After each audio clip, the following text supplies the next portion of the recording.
పండగకు వస్తున్నాం, పండగ చేస్తున్నాం. First of all, on behalf team, we are very much sorry to make you wait for 2 hours. కొన్నిసార్లు రావడం లేట్ వచ్చాము, కానీ రావడం మాత్రం పక్కా. టైంలో గ్యాపే కానీ టైమింగ్లో గ్యాప్ ఉండదు మన సినిమాలో. ఆల్ డియర్ రెబల్ ఫ్యాన్స్, నాకు తెలుసు మీ ఆకలి తెలుసు, మీ హంగర్ తెలుసు, మీ స్టార్వింగ్ తెలుసు.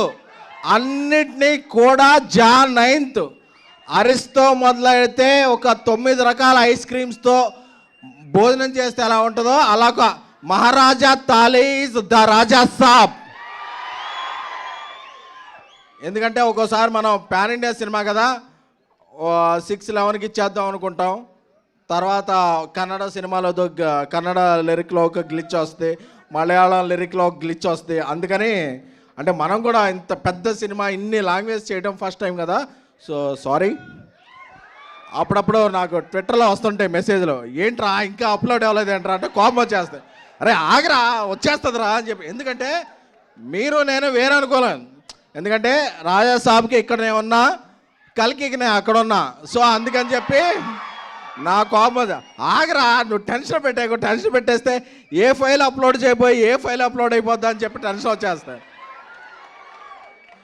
కానీ ఎప్పుడు ఈ సింగిల్స్ అవ్వచ్చు, టీజర్ అవ్వచ్చు, ట్రైలర్ అవ్వచ్చు, ఎప్పుడు ఏ ఫైల్ అప్లోడ్ అవుతుంది కదా, జాన్ 9th అప్లోడ్ అయితే బ్లాక్ బస్టర్ ఫైల్.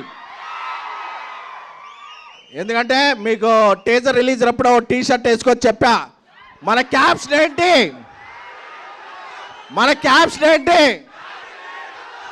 తెలుసు కదా, అది మాత్రం మారలా. ఎందుకంటే నెగిటివ్ ఆర్టికల్స్ రాస్తున్నారని టీ షర్ట్ మార్చుకొచ్చాను, కానీ ఇన్నర్ ఎమోషనల్ మాత్రం అదే. ఎందుకంటే ప్రభాస్ గారు యాక్ట్ చేస్తున్నారు ప్రతిరోజు సెట్లో ఉన్నా, డ్యాన్స్ చేస్తున్నారు ప్రతిరోజు సెట్లో ఉన్నా, యాక్షన్ ఎపిసోడ్స్ రోజు ప్రతిరోజు సెట్లో ఉన్నా. దీని అమ్మా హై అంటే ఒక ఇది చెప్పాలి. అప్పుడప్పుడు ఒక చిన్న కథ చెప్తా. ఒక రాజ్యానికి ఒక రాజు ఉంటాడు. ఆయన తన ప్రజలందరికీ కూడా పండగ వచ్చినప్పుడు ఒక మంచి విందు భోజనం పెడుతుంటాడు. కాకపోతే ఆ రాజు కాలక్రమేణా చక్రవర్తి అయిపోతాడు. ఎన్నో రాజ్యాలు వచ్చేస్తాయి, ప్రపంచమంతా తిరగాల్సి వస్తుంది, సూట్లు వేసుకోవాల్సి వస్తుంది, బూట్లు వేసుకోవాల్సి వస్తుంది. మన ఫుడ్ మర్చిపోయి వాళ్ళ ఫుడ్లోకి వెళ్ళి వాళ్ళ బట్టలు వేసుకోవాల్సి వస్తే. బట్ ఒక్కసారి లేదు, నా ప్రజలు నన్ను మిస్ అవుతున్నారు, నేను నా ప్రజలు మిస్ అవుతున్నాను, వచ్చి చూస్తే పెట్టే ఫుడ్డే ఉంటుంది కదా, అదే ద రాజా సాబ్. కంటెంట్ వచ్చిందా? కంటెంట్ వస్తే ఒకసారి కంటెంట్ చూసి మాట్లాడుకుందామా? అప్పుడు చాలా ఎక్సైట్మెంట్ ఉంటుంది.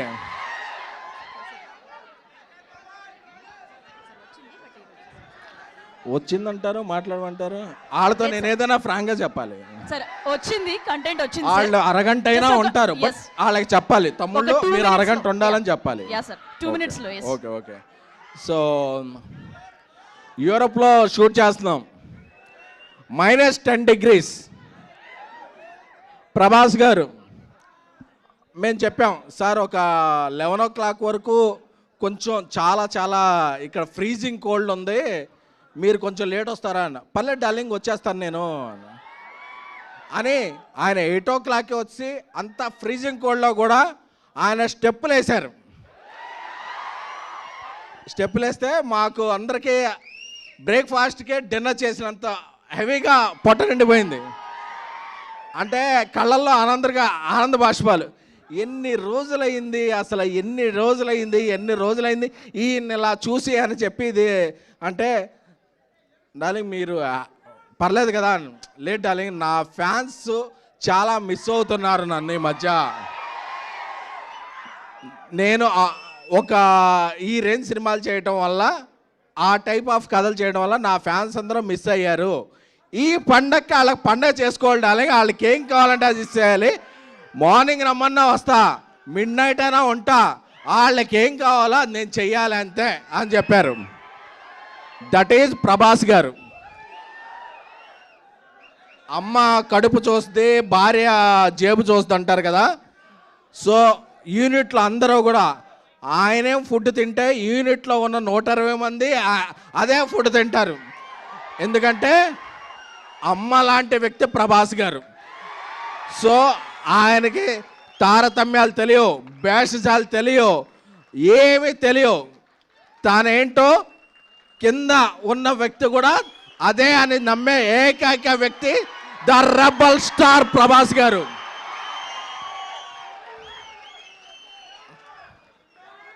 అంటే ఆయన గురించి చెప్పుకుంటుంటే ఒకటి కాదు, రెండు కాదు, ప్రతిరోజు ఒక ఎక్స్పీరియన్స్, ప్రతిరోజు ఒక ఎక్స్పెరిమెంట్. అంటే ఈ సినిమాలో ఇంట్రో సాంగ్ ఉంది, మెలోడీ సాంగ్ ఉంది, ముగ్గురు హీరోయిన్లతో కలిపి సాంగ్ ఉంది. అంటే మీరు ఎన్ని బస్తాల పేపర్లు తెచ్చుకుంటారో ఇంటర్వెల్కి అయిపోతాయి. సెకండ్ హాఫ్కి మళ్ళీ బయటికి వెళ్ళి తెచ్చుకోవాలనే పరిస్థితి. ఎందుకంటే మీరు ఈ మధ్య చూసిన సినిమాలో ఆయన ఆ సబ్జెక్ట్స్ దృష్ట్యా సాంగ్స్ లేవు, స్టెప్పులు లేవు, హీరోయిన్ లేరు, రొమాన్స్ లేదు, ముద్దు ముచ్చట్లేవు. అన్నీ కలిపితే the Raja Saab pan India film. అప్పుడప్పుడు కొందరు అడుగుతుంటారు, మారుతి గారు ఇంతకుముందు ఈ రేంజ్ సినిమా తీయలేదు కదా, ప్రభాస్ గారితో ఎలా తీశారని. ఈ రేంజ్ సినిమా తీయడం గొప్ప కాదు, ఈ రేంజ్ హీరోని అర్థం చేసుకోవడం గొప్ప. అందుకే ప్రభాస్ గారు ఈ మధ్య ఏ సినిమాల్లో రెబల్ ఓడ్ లేదు, ఓ కలర్ఫుల్ షర్ట్ లేదు, అన్నీ కలిపి ఫుల్ మీల్స్లా ఆయన ఇవ్వగలిగాడంటే అది మారుతి ప్రభాస్ గారి మీద పెంచుకున్న ప్రేమ, ప్రభాస్ గారు మారుతి గారిని మీద పెంచుకున్న నమ్మకం. ఈ రెండు కూడా జాన్ 8 midnight నుంచి వచ్చే ప్రీమియర్లో అప్పుడప్పుడు సింగిల్ లేట్ అవ్వచ్చు, అప్డేట్ లేట్ అవ్వచ్చు, కానీ మనం అప్డేట్గా ఉంటాం. ప్రభాస్ గారు బాహుబలి వచ్చిన తర్వాత ఆయనకు ఇంటలెక్చువల్ ఫ్యాన్ సర్కిల్ కూడా వచ్చింది. ఎందుకంటే జమ్మల మడుగు నుంచి జపాన్ వరకు, అనకాపల్లి నుంచి అమెరికా వరకు ఆయనకు ఫ్యాండమ్ ఉంది. ఇందులో వింటేజ్ ప్రభాస్ గారిని మిస్ అయిన ఫ్యాన్స్ ఉంటారు, ఇంటలెక్చువల్ ఫ్యాన్స్ ఉంటారు. అందరికీ ఒకటే మాట చెప్తున్నా, రోజు social media, Twitter, Snapchat, Instagram, share chat అన్నిట్లో ఉంటా. నేను ఒక మాట చెప్పేస్తే రేపు వెళ్ళిపోలేను. బట్ ఈ అన్ని ఒట్లో ఉన్న వాళ్ళందరూ కూడా సాటిస్ఫై అయ్యే cinema Jan 9 the Raja Saab.